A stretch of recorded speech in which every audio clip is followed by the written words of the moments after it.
وہ لوگ کون ہیں جو سب سے زیادہ آپ سے ڈیزرو کرتے ہیں یا ڈیزرونگ ہیں آپ کی معافی کے؟ آپ کو کیا لگتا ہے وہ کون لوگ ہیں جن کو آپ کو سب سے پہلے معاف کرنا چاہیے؟ سوچیں ذرا اس بارے میں.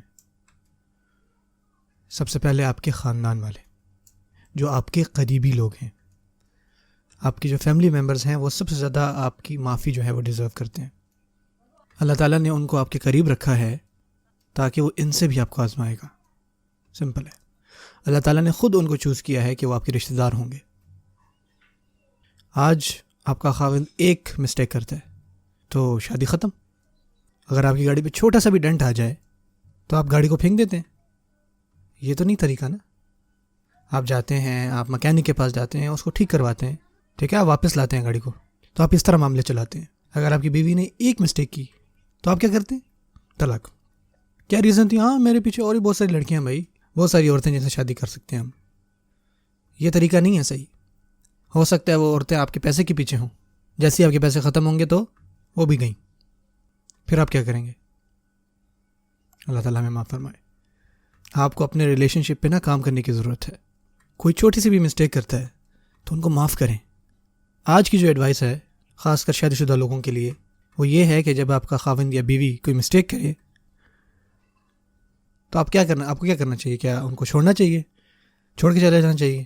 ڈیورس کرنی چاہیے؟ کس وجہ سے؟ وہ چھوٹی سی چیز کچھ ہوئی تھی، بے شک کوئی بڑی بھی چیز کیوں نہ ہوئی ہو، لیکن جو ایک مومنہ ہوتی ہے یا ایک مومن ہوتا ہے نا، وہ ایسا نہیں کرتے. اگر آپ کے خاوند یا بیوی نے کچھ غلط کیا ہے تو سب سے پہلے آپ بیٹھتے ہو، سکون سے سوچتے ہو، پہلے تو خود اللہ سے معافی مانگتے ہو. آپ دونوں اللہ تعالیٰ سے استغفار کرتے ہیں، اللہ سے معافی مانگتے ہیں. اللہ تعالیٰ جب آپ یہ کر لیں، آپ کا جب سلیٹ کلین ہو جائے تو پھر آپ صحیح معنوں میں سوچنے کے قابل ہوتے ہیں. جب آپ خود نے بہت سارے گناہ کیے ہیں اور آپ کا خود کا اور اللہ تعالیٰ کا معاملہ اگر کلین نہیں ہے نا، تو آپ کس طرح صحیح سوچ سکتے ہیں؟ نہیں، آپ صحیح طریقے سے آپ کا ذہن کام ہی نہیں کرے گا.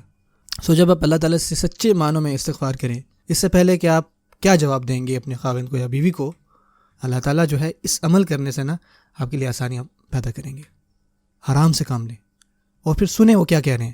اگر ان کے ہلکا سا بھی آپ کو فیل ہو کہ ان کو پچھتاوا ہے تو آپ کو اپنے ہاتھ بڑھانے ہیں، ٹھیک ہے نا، اپنی رحمت کے ہاتھ بڑھانے ہیں. ہاں اگر کوئی بھی کسی بھی قسم کا کوئی پچھتاوا نہ ہو تو پھر آپ اس سے ڈیفرنٹ طریقے سے ڈیل کریں گے. لیکن ہلکا سا بھی آپ کو لگے کہ یہ واپس آنا چاہتا ہے یا چاہتی ہے تو آپ خود بتائیں کہ ہم میں سے کون ہے جو غلطیاں نہیں کرتا. اگر ایسا ہوتا نا تو پھر ہر کسی کی پھر طلاق ہو جانی چاہیے، نعوذ باللہ، اللہ نہ کرے. اللہ تعالیٰ ہمارے معاملوں میں آسانیاں فرمائے. اپنی شادیاں بچائیں، اپنے بچوں کی مدد کریں. کیسے کریں گے یہ؟ اپنی خاوند، اپنی بیوی کو معاف کر کے.